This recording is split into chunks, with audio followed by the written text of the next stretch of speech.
Some seasons don't require company. They require consecration. When the hand of God is resting heavily on your life, don't be surprised when your social world starts shrinking. Not because you've become cold or distant, but because heaven has marked you for something that can't be handled in a crowd. Your calling is weighty, your oil is expensive, and your next move is too strategic to be diluted by distractions. You see, when Jesus was preparing for his greatest moments, he withdrew. Mark 1 verse 35 tells us that he rose early in the morning, left the crowd and went to a solitary place to pray. Not because he didn't love the people, but because he knew intimacy with the Father couldn't happen in the noise of the multitudes. And if the Son of God required solitude to stay aligned, how much more do you and I? There is a sacred stripping happening in your life. People are falling away. Conversations are drying up. Invitations are decreasing. And it's not rejection, it's refinement. God is answering your prayers for clarity by removing the unnecessary. You asked for discernment, and he's showing you who can't go with you. This isn't punishment, it's prophetic alignment. Before elevation, God always brings separation. Look at Exodus 33 verse 7. Moses would pitch the tent outside the camp, far from the people, and that's where God would meet him. The tabernacle of meeting wasn't in the middle of the crowd, it was where no one else dared to go. And some of you are being called outside the camp, away from familiar voices, because that's where the blueprint is being given. That's where destiny downloads happen. It's not that you're too good for people. It's that you're too surrendered to be careless about who speaks into your life. Too many voices can confuse your spirit. Too many opinions can paralyze your obedience. And too much noise can drown out the still small whisper of the Holy Spirit that's trying to lead you. Matthew 7 verse 6 warns us not to cast our pearls before swine. Not everyone has the capacity to value what God is building in you. So yes, the isolation might feel uncomfortable, but it's not random. Heaven is being intentional with you. You're not being left out, you're being led in. You're not being ignored, you're being insulated. The walls are closing in so that your ears can open up. Because when you finally step into what God is preparing you for, you'll understand why the audience had to be reduced. Don't mistake this holy solitude for loneliness. What you're feeling is the weight of consecration. God's trimming your surroundings so he can amplify your assignment. He's removing distractions so you can finally hear him clearly. You don't need more people, you need more presence. You don't need a louder room, you need a quieter spirit. This is your wilderness season, but wilderness doesn't mean wasted. The greatest revelations happen in silence. The greatest power is developed in private. And the strongest callings are forged in hidden places. When God wants to birth something big, he always begins in isolation. So don't resist this pruning. Don't mourn what walked away. Don't chase what God allowed to fade. What's leaving is not your loss, it's your liberation. Your shrinking circle is proof that heaven is doing deep work in you. You're not being buried, you're being planted. Because when the time comes to reintroduce you, you won't just come back with insight. You'll come back with authority. You'll return with the word of the Lord on your lips, clarity in your vision and power in your spirit. And those who once wondered why you disappeared will stand amazed at what God did in the quiet places. When the atmosphere begins to shift and your soul starts to crave something deeper, that's not just change, that's calling. And with every true calling comes a cutting away. When God whispers, "Come up higher," he's not inviting the crowd. He's calling you, personally, directly. And he's calling you into separation, not for isolation's sake, but for elevation's purpose. Because the higher you go in him, the quieter it becomes, and the more sacred your surroundings must be. There comes a point in your spiritual maturity where comfort becomes compromise, when the familiar no longer fuels your faith, and the circle that once cheered for you now confuses your convictions. And that's the moment you must decide, do I stay in what's safe, or do I step into what's sacred? Abraham had to make that very decision. Genesis 12 verse 1 records the voice of the Lord telling him, "Leave your country, your people, and your father's household to the land I will show you." That wasn't just geographical, it was spiritual. God was saying, if you want to see what I've prepared for you, you must leave what has been comfortable to you. Separation isn't rejection, it's redirection. God doesn't remove people to leave you lonely. He clears the room so he can speak without interference. Because some of the voices around you aren't echoes of destiny, they're distractions from it. Crowded spaces don't just drain your time, they dilute your discernment. And when you've been marked by heaven, you can't afford to walk with those who can't carry your oil. This isn't pride, it's purity. It's not arrogance, it's awareness. Jesus, in all his perfection, often withdrew to desolate places to pray. Luke 5 verse 16 says it plainly. But Jesus often withdrew to lonely places and prayed. If the Son of God, fully divine and fully human, needed space to maintain intimacy with the Father, how much more do we? You don't ascend in the Spirit by adding more noise. You go higher by leaning into silence. Maturity is rarely measured by how many people you can gather. It's more often revealed by who you're willing to walk away from. Let that sink in. Some of us are spiritually stuck because we've made idols of inclusion. We've feared offending man more than we've feared disobeying God. But you cannot carry your next level while dragging yesterday's comfort. What once served you in a past season might now be sabotaging your growth. When God begins to reveal purpose, he also begins to test your posture. Can you obey without applause? Can you walk alone without looking back? Can you let go of those you love, because you love the one who called you even more? That's the weight of maturity, and it's real. And yes, sometimes it hurts. But 2 Corinthians 6 verse 17 makes it clear. Come out from among them and be separate, says the Lord. Not because you're better, but because what's on you is different. Some relationships aren't just emotional, they're spiritual entanglements. Soul ties that cloud your hearing, blur your vision, and pull you back when God is trying to thrust you forward. And if you're honest, you've felt it. The inner tension, the holy discomfort. That's God disrupting your rhythms so he can rewire your reality. He's breaking what's binding you, not because he's cruel, but because he's committed to your calling. And here's the beauty of divine separation. What feels like a stripping is really a strengthening. When you finally silence the noise, you begin to hear him clearly. When the crowd leaves, the cloud descends. When distractions fade, direction becomes undeniable. Because heaven never wastes a wilderness. The quiet place is where God begins to download what your next season requires. Don't misread the shift. You're not falling apart, you're falling into alignment. You're not losing people, you're finding purpose. And those who once walked closely with you may not be able to go where God is taking you. That's not disloyalty, it's divine design. It takes courage to stay when everyone else leaves. But it takes even greater courage to leave when God says go. Friend, not every hand that reaches for you carries heaven's approval. Some hands are subtle snares, not divine support. In a world where relationships can either ignite your purpose or infect your progress, we must develop not just love, but discernment. Because while the heart may be drawn, the spirit must remain anchored. And too often, what looks like loyalty is actually spiritual liability in disguise. There's a harsh but holy truth we must confront. People carry spirits. Some are wholly uplifting and sharpen your walk with God. Others, though dressed in kindness, carry chaos.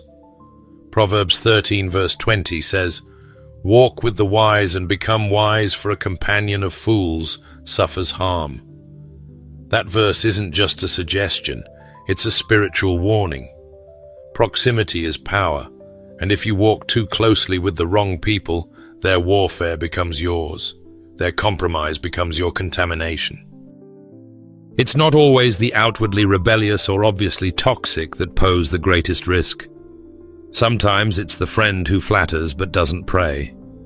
The companion who encourages your comfort but not your calling. Emotional attachments are powerful. They blur the lines between affection and alignment. You can love someone deeply and still be unequally yoked. And that's why the enemy doesn't always show up as resistance. Sometimes he shows up as relationship. Satan is strategic. He doesn't just come after your peace, he goes after your proximity. He places people in your path whose purpose is to delay yours. Nehemiah 6 verse 2 gives us a striking example. When Nehemiah was rebuilding the wall, Sanballat and Geshem invited him to meet with them, their intention to distract and trap him. But Nehemiah discerned it. He didn't just hear the invitation, he recognized the spirit behind it, and we must do the same. Every opportunity to connect is not a command to accept. Discernment is the gatekeeper of destiny. Loyalty without discernment is a spiritual trap dressed in sentiment. The moment you elevate, the spiritual cost of misaligned relationships increases. That's why God will often cause discomfort in places where you once felt safe. You'll begin to feel uneasy around people who used to calm you. That's not betrayal, that's spiritual maturity. God is disturbing your comfort because He's protecting your calling. If you've been wondering why certain friendships suddenly feel strained, or why peace flees every time that one person enters the room, it may not be a personality clash. It may be contamination. You're not designed to walk in freedom while clinging to compromise. And compromise often comes in the form of people we're afraid to let go of. 1 Corinthians 15 verse 33 warns us, "Do not be misled. Bad company corrupts good character." Scripture doesn't say might corrupt, it says it does. Which means no matter how strong your anointing, no matter how pure your intentions, if your circle is compromised, your calling is contaminated. You'll find yourself stagnant, frustrated, exhausted, and not realize the warfare is tied to the people you've kept too close for too long. God is a revealer. He doesn't just expose sin, He exposes spirits. When elevation is near, exposure is inevitable. Don't be shocked when someone's true motives begin to rise to the surface. That's not drama, it's deliverance. God is showing you what you couldn't see before because He's about to take you where they cannot follow. And it's not your job to fix who God is trying to remove. It's your responsibility to obey even when it hurts. There's a sacred call on your life, and with that call comes the command to guard your gates. Every conversation, every connection, every influence, it all shapes your spirit. You don't have to hate anyone to create distance. You just have to love God enough to protect what He's placed inside you. Purity of purpose demands protection of proximity. Your destiny is too delicate to be handled carelessly by those who weren't assigned to it. That's why this next level won't just require faith, it will require discernment. Clean hands and a pure heart are the standard now, and not everyone is willing to pay that price. But you are. You're not just called to go higher, you're called to go holy. Let God cleanse your circle the way He's been cleansing your spirit. Because not everyone deserves proximity to your promise. Let them go and let God lead. When the applause fades and the stage lights dim, what remains is what truly matters, your posture before the throne. In a world obsessed with followers' influence and noise, God still moves in silence. He hasn't changed His method to fit our modern metrics. His glory still descends in the secret place, not the spotlight. And if you've been feeling pulled away from crowds, misunderstood by circles you used to thrive in, it's not rejection, it's refinement. You're being invited to something deeper. The pull towards solitude is not a sign that something is wrong. It's a signal that God is setting something apart. Matthew 6 verse 6 tells us to go into our room, close the door, and pray to our Father who is unseen. Why? Because heaven values intimacy over impressiveness. God is not impressed by volume, he responds to vulnerability. That's why he doesn't shout over the noise of the crowd. He whispers to those who make room for stillness. Masses are loud, but glory is weighty. It doesn't fall where hearts are distracted and motives are divided. Psalm 46:10 doesn't tell us to do more or strive harder. It simply says, "Be still and know that I am God." Stillness is where knowing is born. And knowing God requires you to step away from what tries to define you outside of him. That includes the crowd. It may seem strange to withdraw when the world says push forward, but some people cheer your gift while ignoring your God. They love your oil, but have no reverence for the altar that produced it. If you're not careful, you'll start performing to maintain applause rather than ministering to host presence. That's not calling, that's captivity in disguise. And heaven has no interest in public performances that aren't birthed from private surrender. When Elijah ran to the mountain in 1 Kings 19, he expected God in the wind, the earthquake, and the fire. But God came in a whisper. Because he doesn't compete with noise. He waits for focus. He doesn't move for crowds. He moves for consecration. His glory demands space, not just stage. This is why being hidden is not a punishment. It's preparation. Public platforms can't carry what only private encounters produce. Your anointing wasn't born in popularity. It was forged in pain, obedience, and stillness. Your oil flowed when no one saw the pressing, and that's what gives it power now. Don't let mass appeal dilute your miracle. Many are drawn to the excitement of exposure, but exposure without preparation leads to spiritual exhaustion. You were made for communion, not consumption. And communion takes intentionality. It takes you choosing the prayer closet over the platform, choosing silence over spotlight, choosing to be known in heaven even if you're forgotten on earth. There's something sacred about being hidden. God hides what's holy. He covers what's costly. You're not being left behind, you're being kept in the shadow of his wing until the time is right. Because the crowd will praise you today and crucify you tomorrow. But the secret place never betrays you. That's where identity is revealed, purpose is refined, and oil is poured out. Don't chase stages. Don't beg for likes. Heaven doesn't measure value by visibility. It measures by surrender. The presence of many people can never replace the presence of the Holy Spirit. You don't need a room full of affirmation to know you are called. You just need one whisper from God in the stillness. Beloved, some of the most dangerous traps don't come with warning signs, they come with smiles. The enemy doesn't always show up with horns and hostility. Sometimes he wears a cross, speaks fluent Christianese, and offers you a seat at the wrong table. That's why discernment isn't optional, it's essential. And if you've ever felt something in your spirit that didn't match the tone in the room, that wasn't paranoia. That was protection. There is a difference between judging and discerning, and heaven is calling you to sharpen your senses. 1 John 4 verse 1 tells us plainly, "Beloved, do not believe every spirit, but test the spirits to see whether they are from God."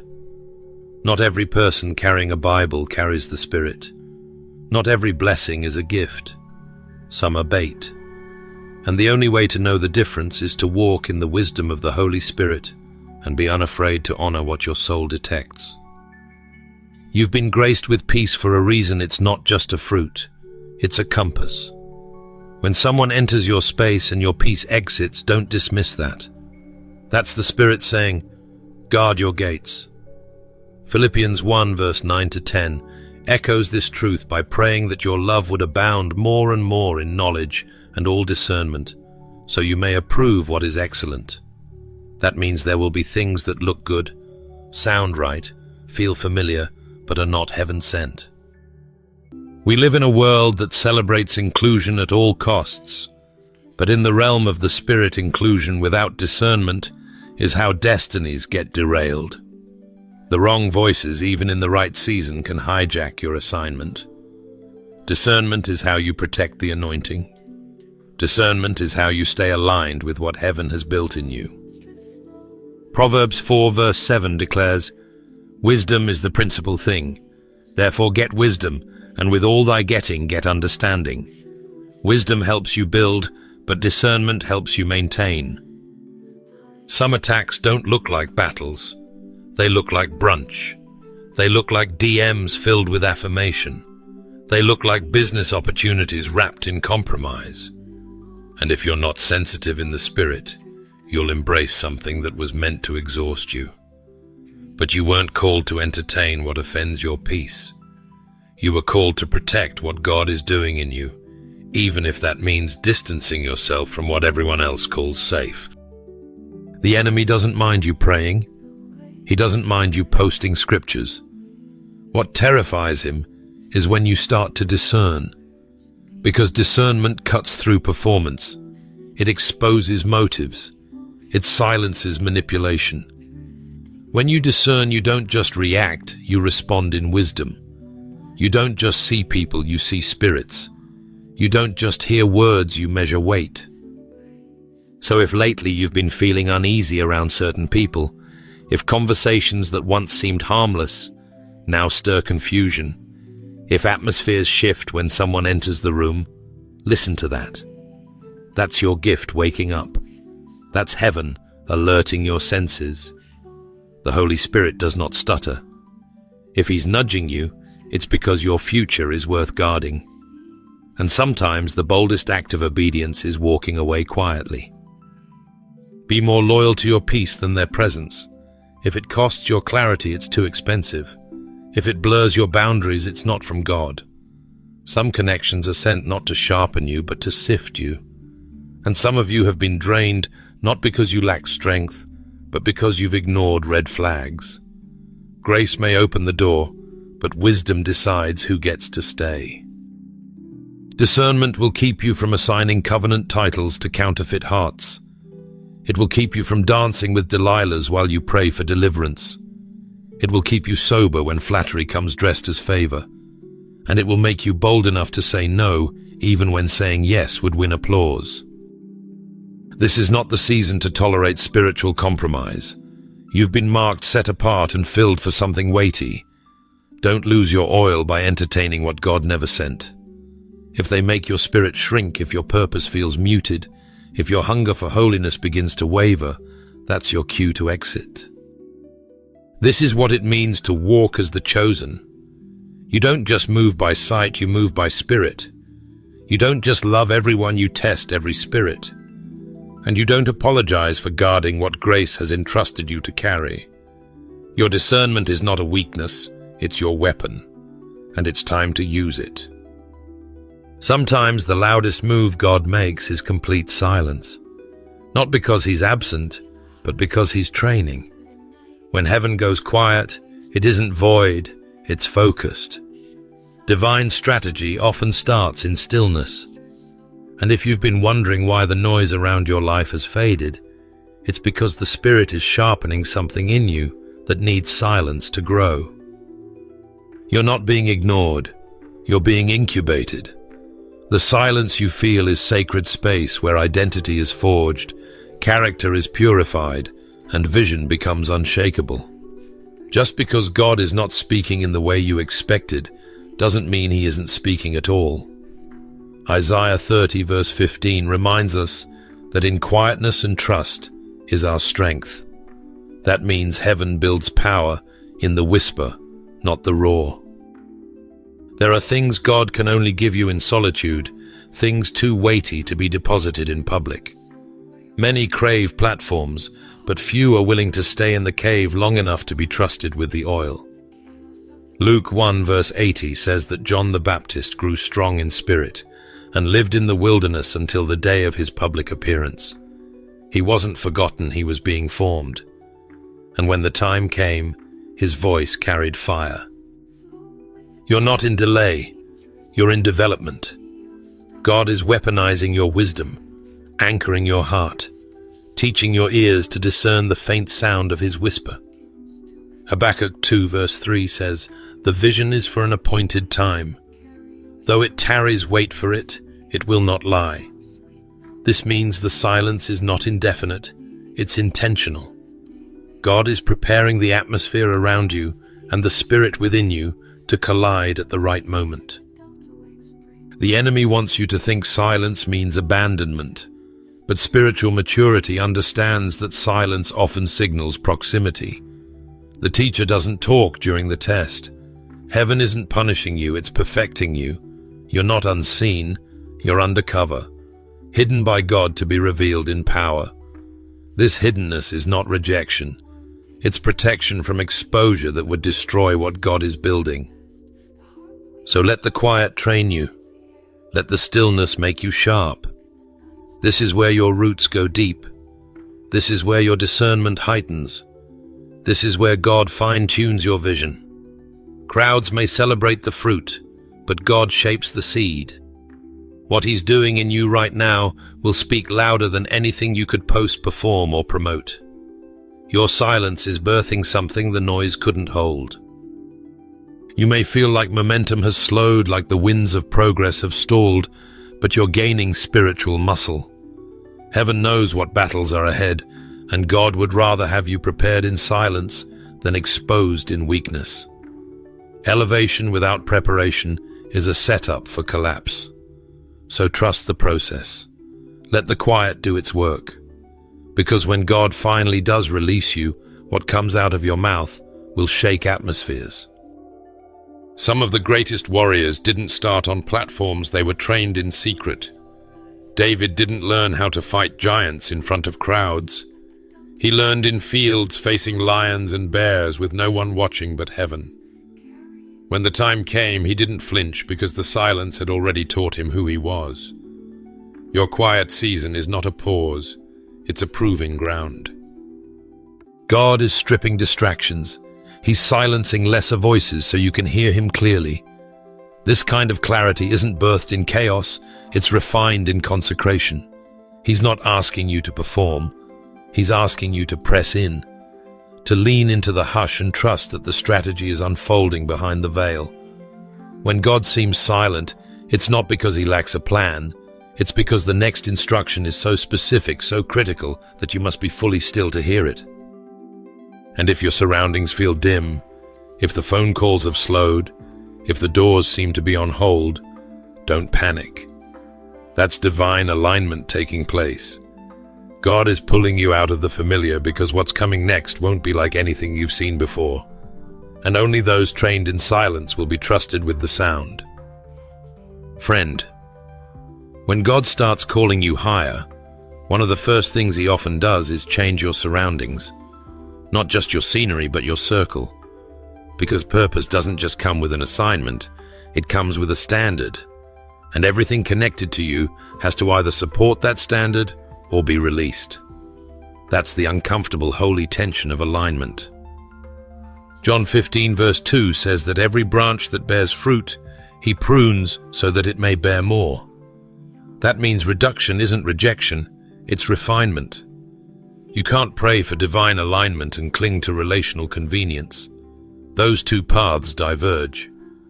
When heaven is shifting you into purpose, heaven will also confront the people, places, and patterns that don't belong in your next chapter. Alignment demands clarity, and clarity often requires cutting. This is not cruelty, it's mercy in motion. Amos 3 verse 3 asks, "Can two walk together unless they are agreed?" Agreement isn't about personality, it's about purpose. If someone's presence is pulling you out of purpose, then God's love for your future will insist on your separation. There's a weight on your life that can't be handled casually, and the deeper you step into your calling, the more intentional your connections must become. You're not being rude, you're being responsible. Elevation exposes expiration. There are people who were perfect for your last season, but incompatible with the current anointing God is pouring on you now. Carrying expired connections into a fresh move of God is how assignments get aborted before they manifest. God isn't trying to punish you by pruning your circle. He's preparing you. You don't need crowds to be effective. You need clarity. You don't need applause, you need anointing. You don't need to be understood, you need to be aligned. And sometimes alignment looks like being misunderstood by people you once walked closely with. But trust this: God sees the whole path.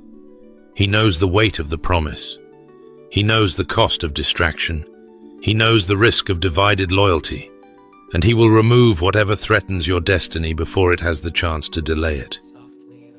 Philippians 3 verse 13 reminds us to forget what lies behind and strain forward to what lies ahead. Notice that it doesn't say to hate the past. It simply says to let it go. You can bless what was and still move forward into what is. You can be grateful for shared memories and still recognize that shared calling no longer exists. That's not disloyalty, it's discernment. And discernment is how spiritual maturity protects momentum. Let me speak directly to your heart. If God is pulling you away from certain people, certain habits, or even certain comforts, it's not a punishment. It's a prophecy. It's Him declaring over you, you're ready for more. But more requires less of what no longer fits. Divine subtraction always precedes sacred multiplication. Before Jesus fed the multitudes, He broke the bread. Before resurrection, there was a tomb. And before promotion, there is always separation. You may feel the ache of loss, the sting of silence, the weight of distance. But don't confuse loneliness with misalignment. Often it's in the space of reduction that your hearing becomes sharp, your vision becomes clear, and your spirit becomes uncluttered. God is simplifying your environment to amplify your destiny. There's a sound attached to your obedience, a ripple that moves beyond what your natural eyes can see. Your yes to alignment sends shockwaves into your bloodline, your future, your influence. But that yes will cost comfort. It will require letting go of what feels familiar in order to step into what is sacred. You cannot take the baggage of yesterday into the blessing of tomorrow. You're not being stripped, you're being streamlined. God is removing distractions, draining the noise, untangling you from soul ties that have been quietly choking your growth. He's aligning your life for legacy, not popularity, for impact, not impressiveness, for transformation, not tradition. Sometimes God speaks loudest through what He takes away. When the crowd thins and the room feels emptier than before, it's not a demotion, it's divine distinction. He's not stripping you to weaken you. He's reducing to refine. Because the smaller the circle, the sharper the sound. And clarity, real heaven-breathed clarity, comes when unnecessary voices fade into silence. You're not being abandoned. You're being aligned. The pruning in this season isn't personal. It's purposeful. Judges 7 reminds us of this truth when God reduced Gideon's army from 32,000 to just 300 men. It wasn't about numbers.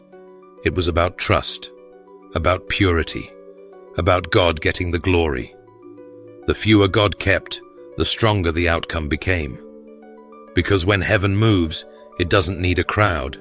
It needs a remnant that believes. The Spirit of the Lord is not limited by head count. In fact, it thrives in rooms where faith outweighs popularity. That's why you felt a holy discomfort around people who once fit your life. Not because they're bad, but because they're not built to walk where God is calling you.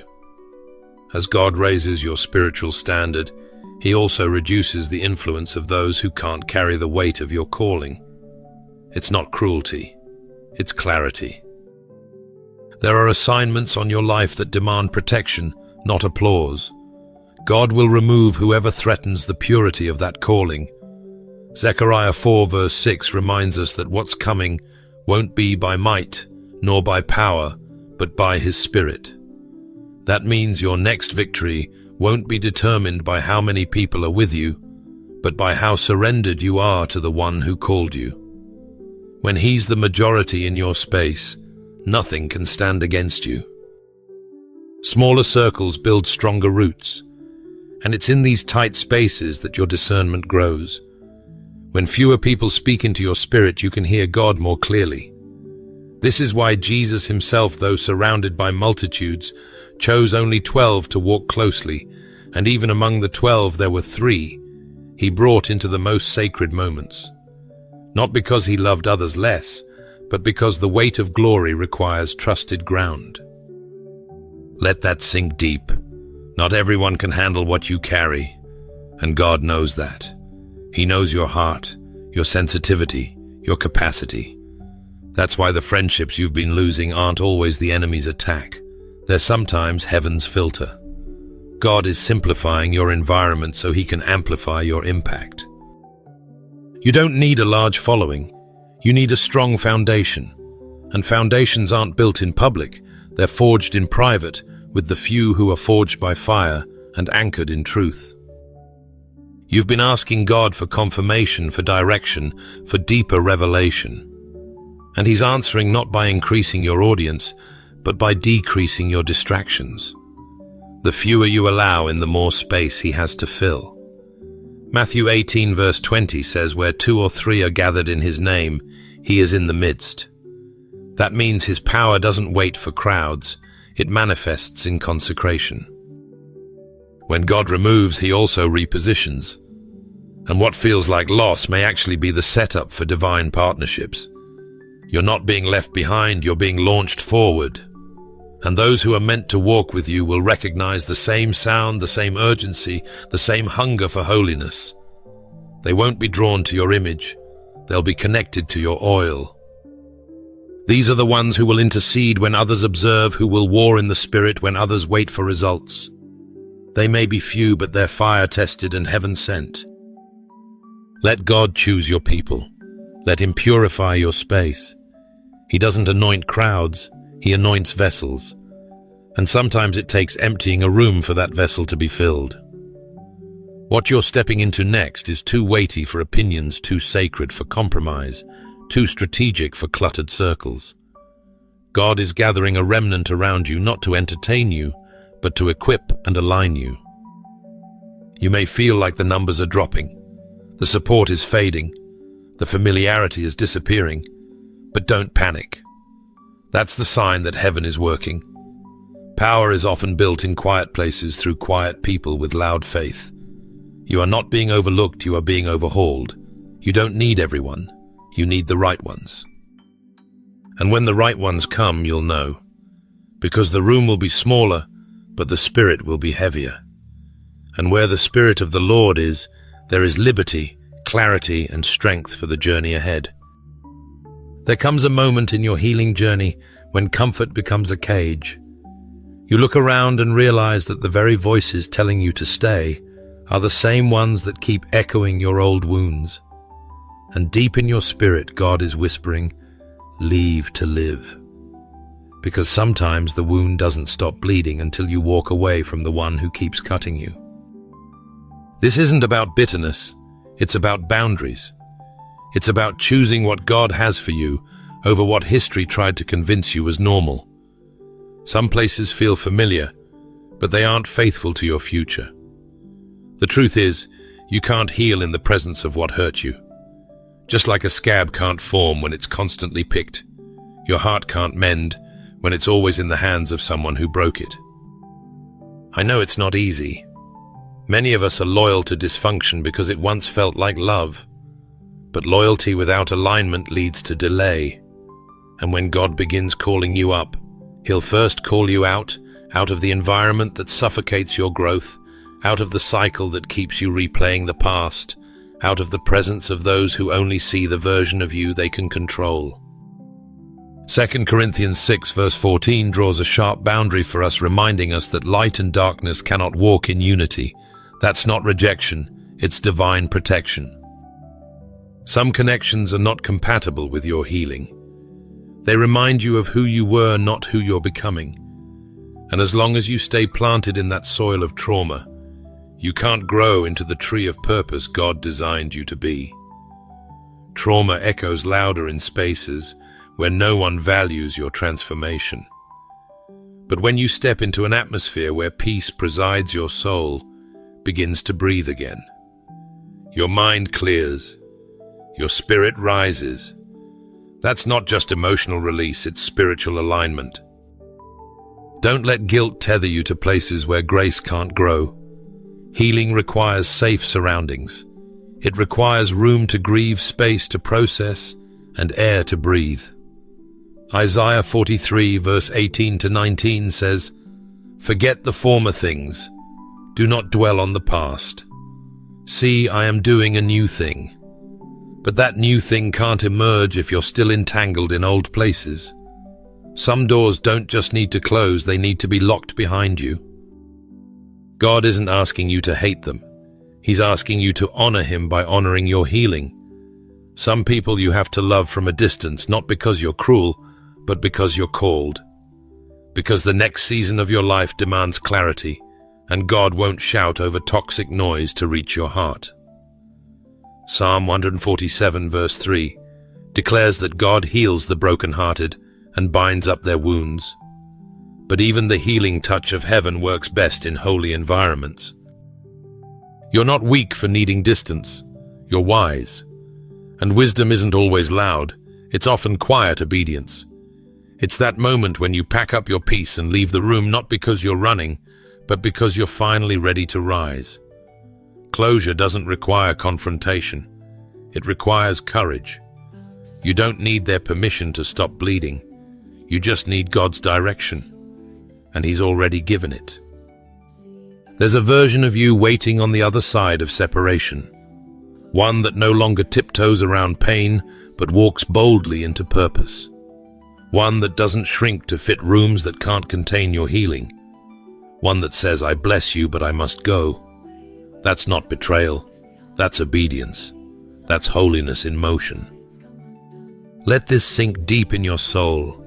You are not obligated to stay where you were broken just to prove you're strong. Real strength is in the walk away. It's in choosing healing over history, calling over comfort and wholeness over habit. The bleeding stops when you stop returning to what pierced you. The breakthrough begins when you believe that God has something better, not just eventually, but now. So don't stay because they expect you to. Don't shrink to keep the peace that only silences your pain. Let God lead you into environments that honor what He's restoring in you. Because when you leave what's breaking you, you step into the place where He can finally bless you. And trust this. He's already there waiting in the new, welcoming you into healing. That shift wasn't just external, it was sacred. While others were building crowds and chasing platforms, you kept getting pulled away into silence, into solitude, into places that felt empty until God whispered, "This isn't punishment, this is protection. I'm not pushing you away from people, I'm pulling you closer to myself." Let that truth anchor your soul. You're not forgotten. You're being set apart. There is a heavenly distinction upon your life, and with it comes divine separation. Deuteronomy 14 verse 2 declares, "The Lord has chosen you to be a people for His treasured possession." That's not a light calling. It means that while others are mingling in noise, God is meeting you in stillness. While others are chasing recognition, heaven is clothing you in consecration. There is a sacredness to being misunderstood. You might have been labeled different too much or even too deep.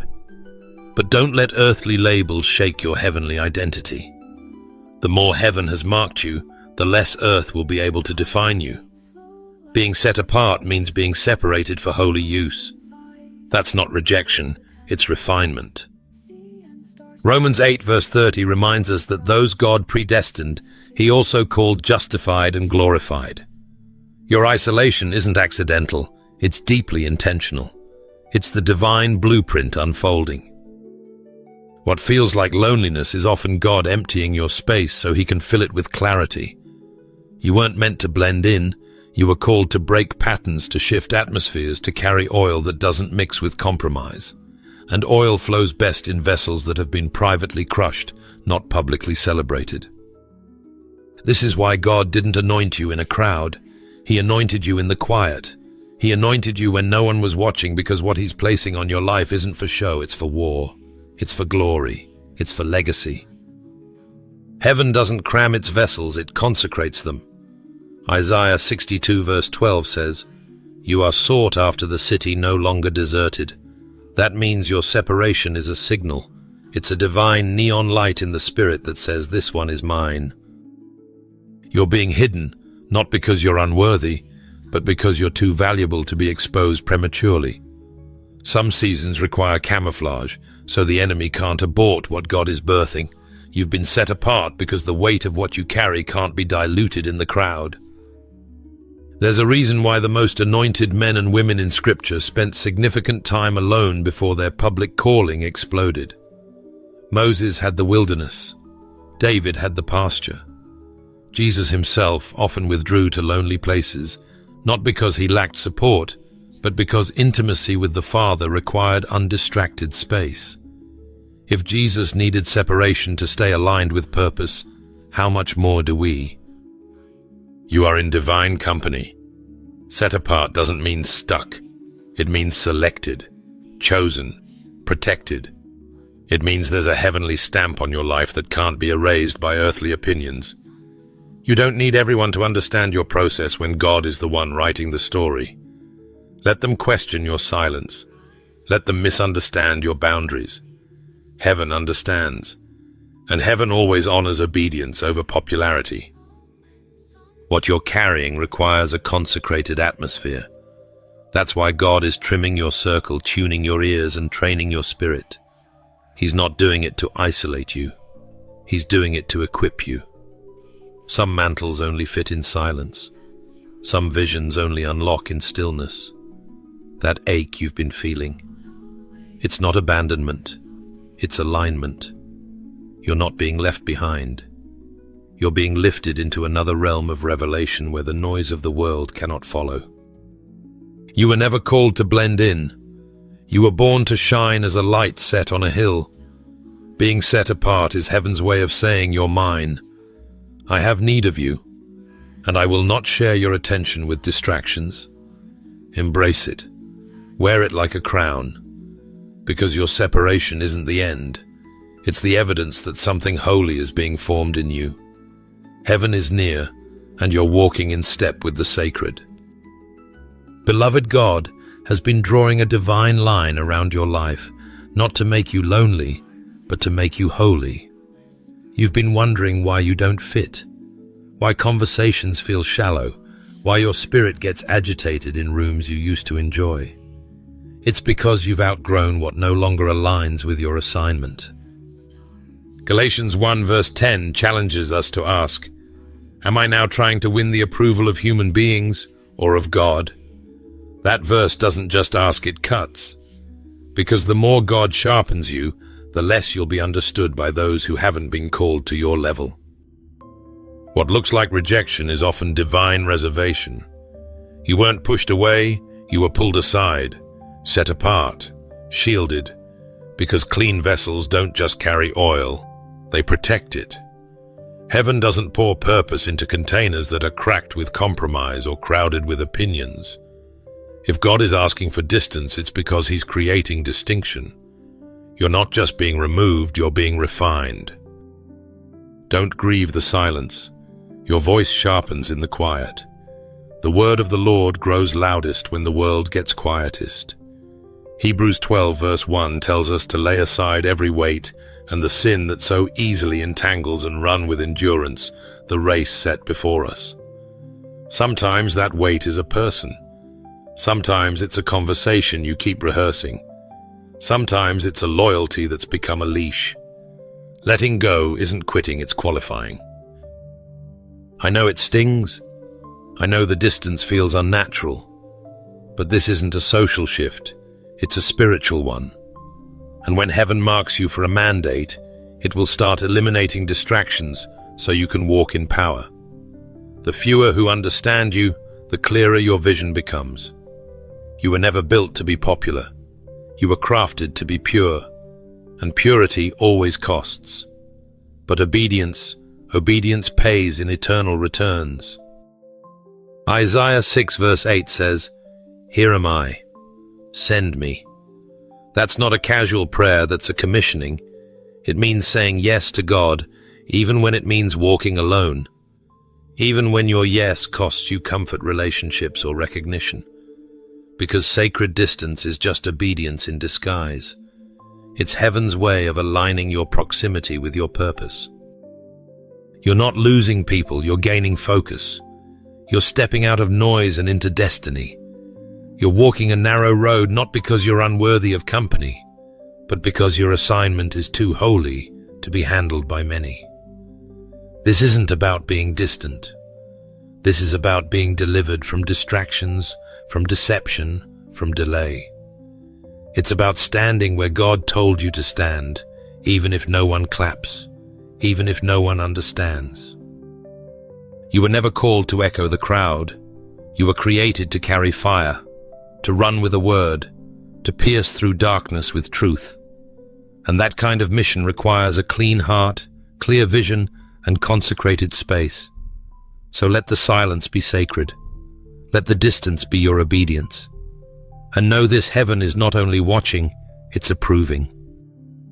Before we close this moment, I want to invite you into something sacred. If this message has stirred something deep in your spirit, don't just listen, respond.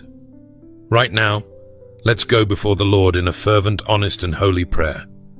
Set aside every distraction and join me as we align our hearts with heaven.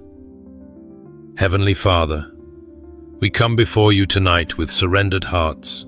You are holy, mighty, and sovereign over every detail of our lives. There is none like you, no voice that speaks like yours, no love that reaches as deep, no wisdom that sees so clearly. We honor you for who you are, not just for what you do. You are worthy of every breath, every moment, and every decision we lay before you. Lord, we thank you for the way you move even in silence. Thank you for separating us not to isolate but to elevate. Thank you for the holy discomfort that draws us closer to your presence. You see what we cannot see. You hear what we do not hear. And in your mercy, you shield us from what our hearts aren't ready to release. Even when it hurts, even when we don't understand, we choose to trust that your ways are perfect and your timing is flawless. God, tonight we ask for clarity, divine, unmistakable clarity. Reveal to us who we are and what you've called us to carry. Strip away the noise, the crowds, the confusion. Tear down every connection that was never ordained by you. Break every tie that distracts us from purpose. If it wasn't sent by you, we don't want it. If it doesn't lead us closer to your will, let it fall away. We confess that at times we've chased approval more than assignment. We've leaned on people more than your voice. We've stayed in rooms we should have exited and clung to relationships that you were trying to release. Forgive us, Lord. We don't want to settle for comfort when you're calling us into consecration. Tonight we lay down our desire to be understood by everyone. We lay down our need to belong to crowds you've not called us to. We choose instead to belong to you.